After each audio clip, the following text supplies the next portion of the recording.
बढ़ाएं अपना कदम सक्सेस की ओर शिखर करियर इंस्टीट्यूट के साथ। शिखर करियर इंस्टीट्यूट पूर्वी भारत में एकमात्र कोचिंग संस्थान जो एक्सक्लूसिवली है मेडिकल एंट्रेंस एग्जाम के लिए। नमस्कार, भोरे भोर में आपका बहुत बहुत अभिनंदन है।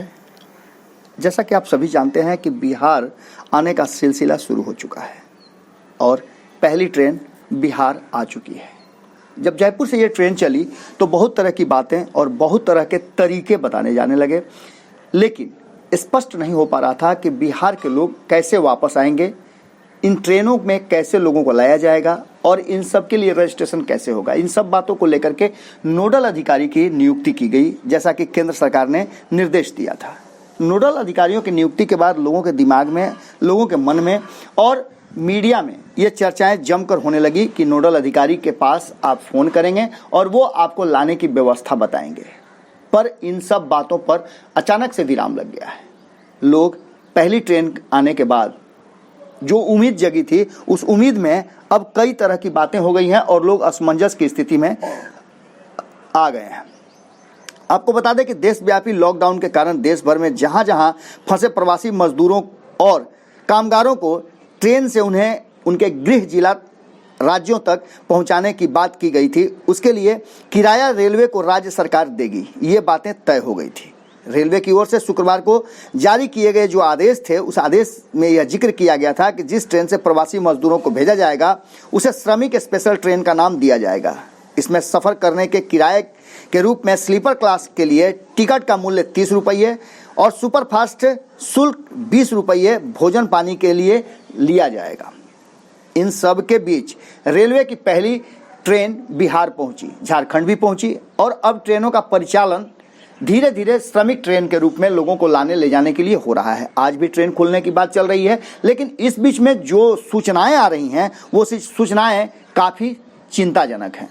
लोग पहले तो इस बात को लेकर के चिंतित हो गए हैं कि वो जिस नंबर पर भी फ़ोन लगा रहे हैं, नंबर नहीं काम कर रहा है, नंबर पर फ़ोन नहीं लग रहा है। उसके बाद दूसरी सबसे महत्वपूर्ण बात सामने आई, वो ये थी कि राज्य के गृह सचिव ने जिस तरह की बातें की और आपदा प्रबंधन के लोग जिस तरह की बातें कर रहे हैं, पदाधिकारी जिस तरह की बातें कर रहे हैं, उसे लेकर के कहीं ना कहीं अब संशय की स्थिति पैदा होती जा रही है। और संशय की स्थिति में ये बातें सुनकर लोग काफ़ी परेशान हैं कि उन्हें इसके लिए किराया देना पड़ेगा। अब किराया देने की स्थिति में लोग काफ़ी परेशानी का अनुभव करने लगे हैं।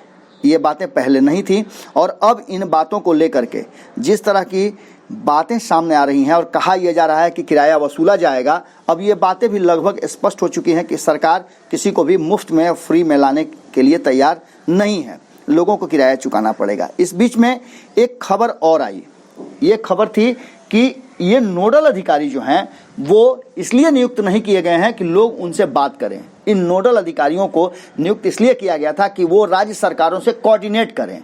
फिर कोऑर्डिनेट जब करने की बात थी, जब इनसे आम लोगों का कोई सरोकार ही नहीं था, तो इसे आम सूचना के रूप में क्यों दिया गया, क्यों इसे प्रचारित किया गया और क्यों नोडल अधिकारियों का नंबर दे करके लोगों को एक बार फिर से संशय की स्थिति में डाला गया। ये बहुत बड़ा प्रश्न है और इस प्रश्न ने सभी लोगों को उबाल ला करके रख दिया है। जो भी लोग जहाँ फंसे हुए हैं वो पूरी तरह से अब असमंजस की स्थिति में है।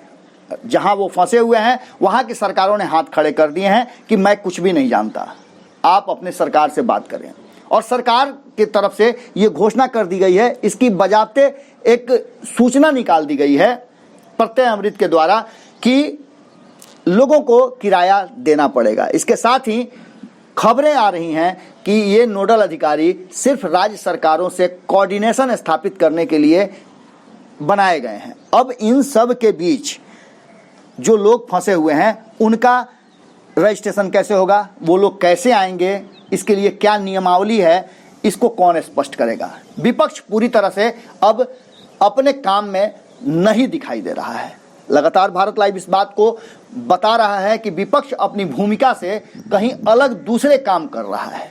विपक्ष को अभी भी इस बात की चिंता नहीं हो रही है कि उसका काम लोगों को सुविधा पहुंचाना और सरकार से लोगों की सुविधाओं को पहुंचाने के लिए लोगों को की भावनाओं को समझते हुए उनकी ज़रूरतों को पूरा करें। अब स्थिति ऐसी हो गई है कि 2000 बस देने वाले तेजस्वी यादव और कई बसों को अलग अलग राज्यों में भेजने वाले पप्पू यादव इन सब मुद्दों पर अभी तक चुपचाप हैं। जबकि सबसे ज़रूरी इस समय ये था कि जब ट्रेनों का परिचालन शुरू हो गया है तो इसको अब राजनीति के रूप में लोगों को देखना चाहिए था कि लोग आखिर कैसे आएंगे, लोगों को सुविधाएं कैसे होगी, कौन जानकारी उन तक पहुंचाएगा और कैसे सुविधा के रूप में लोगों तक पैनिक होने नहीं दिया जाएगा। इन सब बातों को लेकर के पूरी तरह से असमंजस और हौच-पौच की स्थिति हो गई है। राज्य सरकार इस पूरे मुद्दे पर अपने ही नीतियों को बार बार बदलती आ रही है। आखिर इन नोडल अधिकारियों का नंबर सार्वजनिक करने की क्या जरूरत थी? उन राज्यों से कोऑर्डिनेट करना था तो फिर उन राज्यों तक ही वो नंबर सीधे भेज दिया जाता सूचना के माध्यम से। लेकिन इसको प्रचारित करने की क्या जरूरत थी? कहीं ना कहीं तंत्र में बहुत बड़ी खामी है और इसने पूरे हौच-पौच का माहौल पैदा कर दिया है। जब पहली खेप आ गई तो लोगों में ये आशा जगी थी कि अब वो अपने राज्य वापस लौट आएंगे, लेकिन अब लोगों को और ज़्यादा समस्या होने लगी है और लोग पैनिक भी होने लगे हैं। इसके पीछे सबसे बड़ा कारण है कि कहीं ना कहीं सूचना तंत्र में पूरी तरह से घालमेल और कमियां हैं। इन बातों को लेकर के लोग जिस तरह से लगातार सामने आ रहे हैं और अपनी बातें कह रहे हैं उसने तो और ज़्यादा स्थिति को नाजुक कर दिया है। हालांकि विपक्ष के कई ऐसे नेता हैं जो लगातार इन बातों को उठा रहे हैं। मदन मोहन झा ने सीधी तौर पे कहा कि आखिर ये सब क्या हो रहा है। मदन मोहन झा ने एक ट्वीट करते हुए इन सब बातों को रखा था और उन्होंने साफ तौर पे राज्य सरकार को कहा था कि अगर पैसा लेने की बात है तो वो मुझे भरोसा नहीं है। अगर ऐसा हो रहा है तो ये निश्चित रूप से मुझे इस खबर पर यकीन नहीं है। अगर गलत है तो इसे जिस एजेंसी ने, न्यूज़ एजेंसी ने प्रचारित किया है वो इसकी पुष्टि कर दे।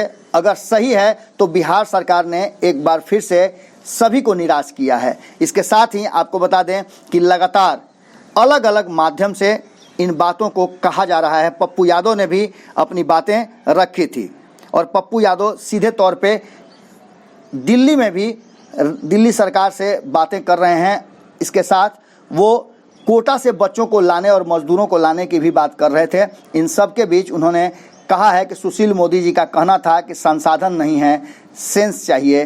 बिहार की दुआ मेरी जिद, बिहारी बच्चों के लिए जज्बा, छात्रों का संघर्ष रंग लाया और लोगों को लाने के लिए स्पेशल ट्रेन चलाया जाने लगा। लेकिन इन सब के बाद जो बातें सामने आ रही हैं कि जिन लोगों को खाने तक का पैसा नहीं है, जिन लोगों के पास कोई संसाधन नहीं है, लोग किसी तरह से अपना जीवन यापन कर रहे हैं पिछले 40 दिनों से, क्या उन लोगों से पैसा वसूल किया जाएगा?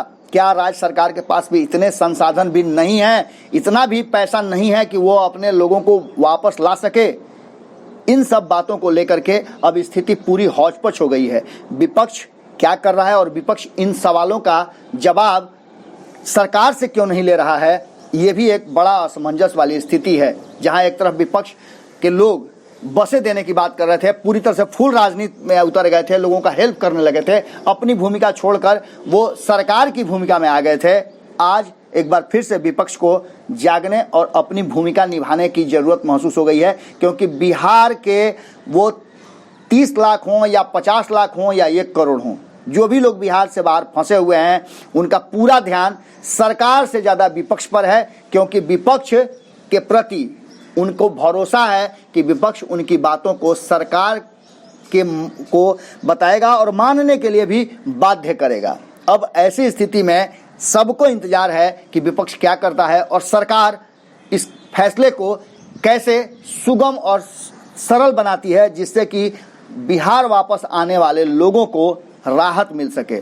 पूरी स्थिति हौच-पौच है, इस पर पूरी हमारी नज़र बनी हुई है। लेकिन जैसे ही सरकार की तरफ से ये घोषणाएं हुई कि नोडल अधिकारियों का नियुक्ति लोगों के लिए नहीं हुआ है बल्कि राज्य सरकारों से कोऑर्डिनेशन के लिए हुआ है, और दूसरी सबसे महत्वपूर्ण बात कि लोगों से पैसे वसूल किए जाएं, किराया वसूल किया जाएगा, ये दोनों ही बातें निश्चित रूप से एक बड़ा वज्रपात है उन लोगों के लिए जो पिछले 40 दिनों से इस इंतजार में थे कि राज्य सरकार उनके लिए कोई ना कोई राहत मुहैया कराएगी। वो मुख्यमंत्री जो लगातार कहते हैं, वो मुख्यमंत्री का पूरा कुनबा जो लगातार कह रहा है कि वो हर फंसे हुए लोगों के लिए सुविधा और सहायता पहुंचाने के लिए एकजुट हैं, पूरी प्रयत्न कर रहे हैं, पूरी तैयारी कर रहे हैं। अब ऐसी स्थिति में 1000 रुपया देकर लोगों को सांत्वना देने वाली सरकार अब उनसे 1000 से भी ज़्यादा वसूल करने के लिए अपने एजेंडा पर काम करना शुरू कर चुकी है। ऐसे अधिकारी जो इस तरह की लचर योजना बनाते हैं, उन पर पूरा बिहार कितना भरोसा करे, ये भी एक बड़ा प्रश्न है। और ख़ास करके नीतीश जी पर जब उनके साथी ही भारतीय जनता पार्टी के आरोप प्रत्यारोप करना शुरू कर दिए, उनके कार्यप्रणाली, उनके क्रियाकलापों पर उंगली उठाना शुरू कर दिए, तो निश्चित रूप से बिहार के लिए एक संकट का समय जरूर आ गया है। और इस संकट के समय में विपक्ष को अपनी भूमिका निभानी होगी। भारत लाइव भी आग्रह करेगा सरकार से भी और विपक्ष से भी कि वो बिहार के लोगों को जो बाहर फंसे हुए हैं उनके लिए आगे बढ़कर आएँ और उन्हें कैसे भरोसा मिले, कैसे उन्हें सरल तरीके से, सुगम तरीके से वापसी का व्यवस्था हो सके, इस पर काम करना शुरू करें। जुड़े रहें भारत लाइव के साथ। खबरों का सिलसिला लगातार जारी है। हमारी नज़र पूरी तरह से खबरों पर है, हर सूचनाओं पर है। आपकी नज़र भारत लाइव पर होनी चाहिए। अगर आपने भारत लाइव को अब तक सब्सक्राइब नहीं किया है तो आप बहुत कुछ मिस कर रहे हैं। आपको सब्सक्राइब करके घंटी दबाना चाहिए। घंटी के साथ ऑल का ऑप्शन क्लिक करने के बाद सारी खबरें आपको मुफ्त में, फ्री में प्राप्त होती रहेंगी। नमस्कार।